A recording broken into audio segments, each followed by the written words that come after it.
Graça e paz a todos. Hoje quero refletir com todos vocês sobre o que João disse no início do verso 15 do capítulo 2 de sua primeira epístola. Não ameis o mundo. Vamos ler? Vamos ler os versos 15 a 17. Não ameis o mundo, nem o que no mundo há.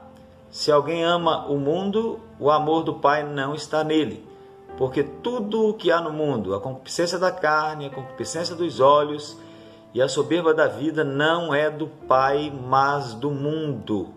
E o mundo passa e a sua concupiscência, mas aquele que faz a vontade de Deus permanece para sempre.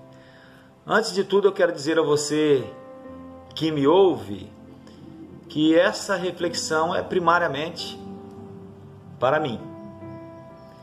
Essa reflexão, primeiramente, bate em mim.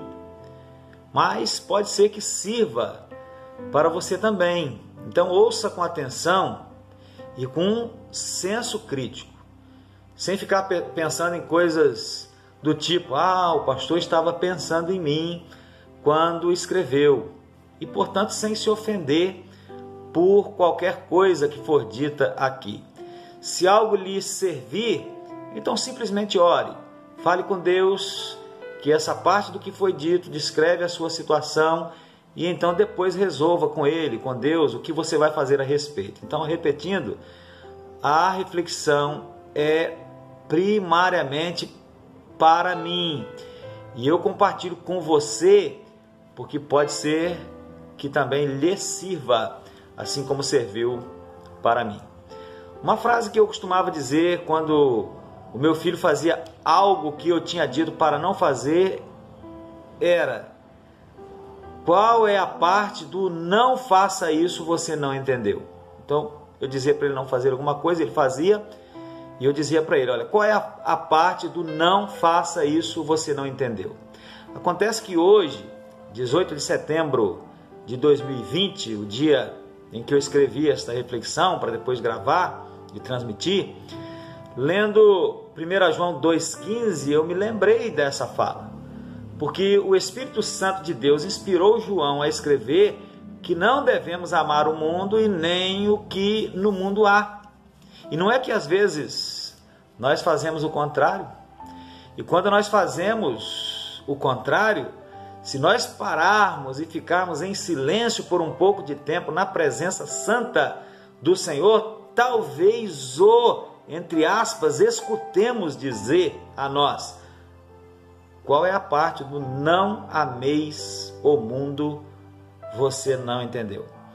Infelizmente, a experiência tem demonstrado que Satanás não tem encontrado muita dificuldade em nos fazer cair no laço do amor ao mundo, da concupiscência da carne, da concupiscência dos olhos e da soberba da vida. Concupiscência é uma palavra que foi traduzida aqui nessa parte das Sagradas Escrituras de um termo grego que, em sentido geral e comum, indica desejo. Mas o contexto em que esse termo é utilizado, define qual é o seu tipo, qual é o tipo de desejo. E nesse contexto aqui, esse desejo é do tipo intenso.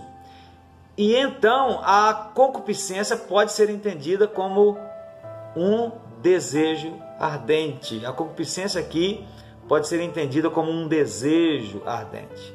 E concupiscência da carne, então, é o desejo ardente de nossa natureza caída. É o desejo ardente da nossa carne. São as nossas inclinações carnais, especialmente aquelas inclinações sensuais. E facilmente Satanás tem conseguido nos prender no laço dessas concupiscências.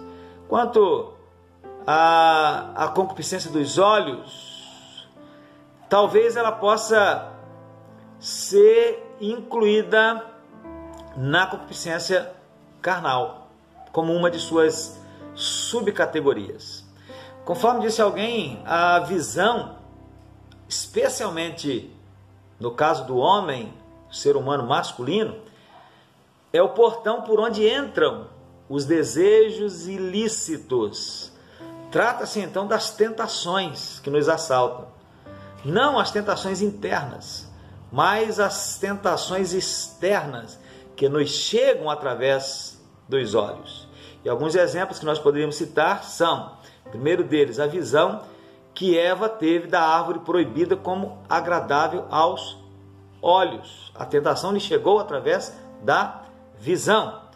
Outro exemplo é o olhar cobiçoso de Acã, quando viu entre os despojos uma boa capa babilônica. E também outro exemplo é o olhar lascivo de Davi, quando ele viu Batseba tomando banho. Então, é a concupiscência dos olhos. Quanto à soberba da vida, nós podemos dizer que é aquela tendência de tentar impressionar os outros com a nossa, geralmente inexistente, importância. É a arrogância ou vanglória relacionada com as nossas circunstâncias externas, podendo estas circunstâncias serem até mesmo supostas realizações espirituais. E sobre esta soberba, meus irmãos, Farmer, ele se expressou assim: essa é a vida de vanglória, de presunção, de desejo pelo louvor e pela deferência, pelo deleite de ser considerado importante, de exercer autoridade sobre os outros, de estar em primeiro plano. Todas as vaidades vazias da moda e dos costumes, dos títulos e ofícios, de uniformes e posição, das pequenas imposturas snobs nas quais os homens caem. Não lhes importa que perante Deus nada disso tenha qualquer valor.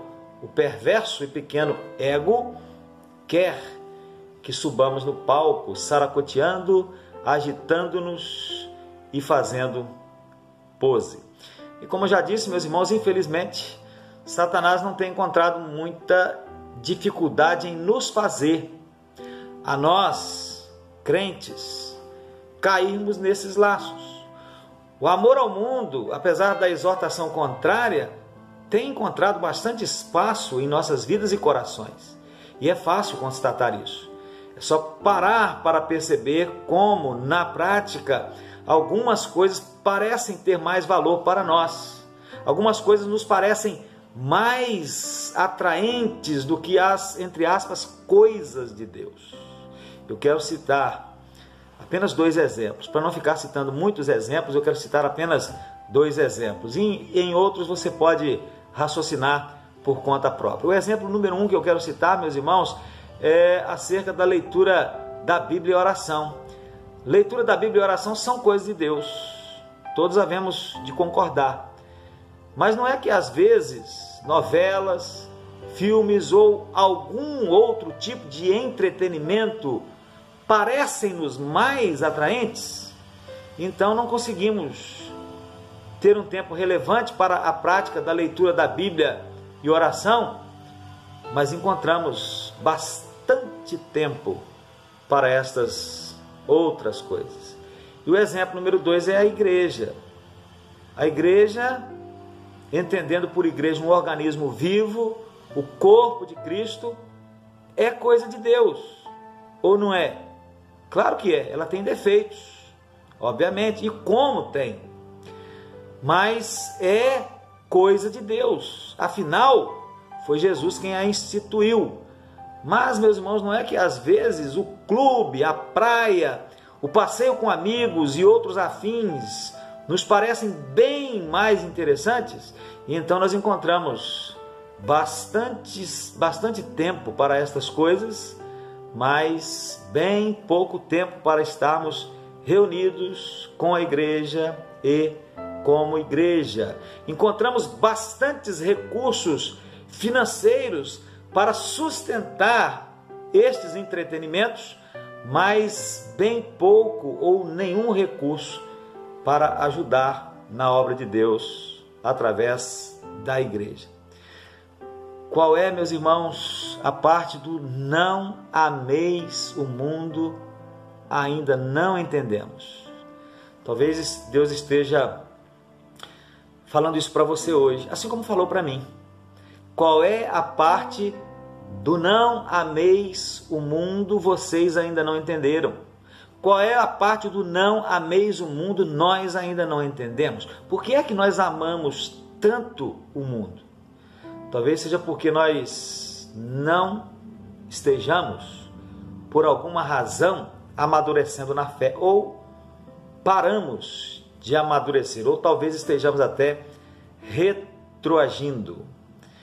Porque, meus irmãos, como bem escreveu o IESB, o mundo não atrai o cristão que está amadurecendo e crescendo. Esse cristão que está amadurecendo e crescendo está interessado demais no amor do Pai e em fazer a vontade do Pai. As atrações do mundo não o seduzem, pelo menos não o seduzem eficazmente. Ele percebe que as coisas do mundo não passam de brinquedos, então ele pode dizer, como Paulo, lá em 1 Coríntios 13, verso 11, quando cheguei a ser homem, desisti das coisas próprias de menino, acabei com as coisas de menino. E também, meus irmãos, esse cristão que está amadurecendo, esse crente que está amadurecendo e crescendo, ele sabe, conforme nós lemos no texto inicial dessa nossa reflexão, que o mundo passa e a sua concupiscência, mas aquele que faz a vontade de Deus permanece para sempre. Então, meus queridos irmãos, não amemos o mundo e nem aquilo que no mundo há. E que Deus nos ajude nesse intento, porque eu sei que não é fácil. Não ameis o mundo e nem aquilo que no mundo há. Que Deus nos ajude a fazermos isto. Amém.